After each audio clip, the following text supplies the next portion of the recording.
Okay, this video is called Book Review of American Gospel by John Meacham. I just listen to these books in the car. I listened to all three of these books, and I can tell you, Meacham's book, it's really wimpy. I mean, he did some good things. Meacham, he did a good job of finding some quotes. I'll go through a couple of those, and there were actually a lot of good quotes in the book.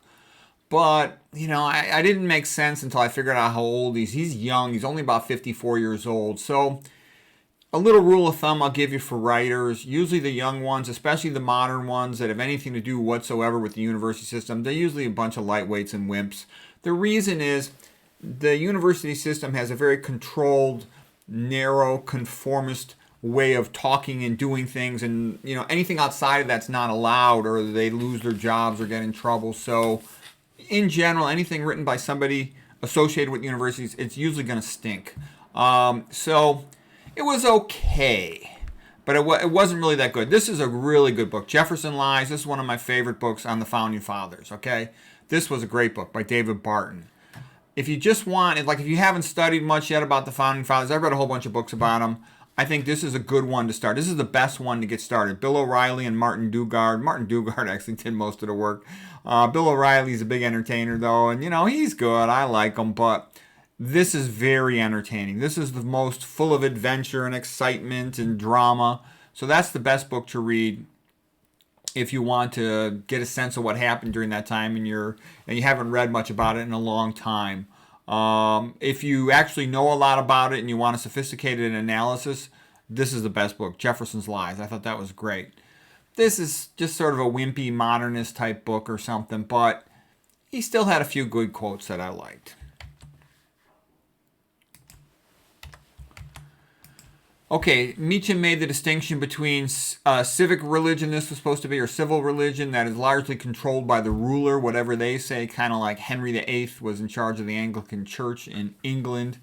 Public religion is sort of what the society agrees on, which of course is influenced by the ruler. Private religion is what people do on their own time. The original population in the USA was especially the Puritan Protestants, sort of breaking away from the Anglican Church. For example, other people from England, and there were people from a variety of places. David Barton's book, like I said, on Thomas Jefferson is much better, as is Bill O'Reilly's. Just examples of some of the good quotes. Abe Lincoln said, "If slavery is not wrong, then nothing is wrong." As a matter of fact, a lot of people were trying to escape from slavery. Okay, my Irish ancestors, they were enslaved by the British. Okay, if you ever read about the British penal laws, the potato famine and whatnot, slavery was a problem. Actually, since the beginning of history, slavery has been very common throughout the world. William Shakespeare quote, "The devil can cite scripture to his purpose." Ben Franklin, "If a sparrow cannot fall to the ground without God's knowledge, then how can an empire rise without his aid?" Okay, yeah, so the Founding Fathers were way more religious than is widely recognized. Far more. Okay, and that's actually important to know. Okay, Meacham, what does he say? "Divide and conquer is the motto of tyrants." Yeah, that's pretty obvious. You can see it used to be America was e pluribus unum, out of many one. Now it's the opposite, out of one, many fractionated groups. And the more fractionated, the weaker the population and the more pushed they are towards slavery. For example, it's not an accident that no-fault divorce causes so many divorce. That's actually makes people easier to control. That makes boys easier to control. If they don't grow up with fathers around, they're less able to control their emotions and focus on achievement. I like the way they called George III of England the Pharaoh of England, who had hardened his heart. Yeah, that's good.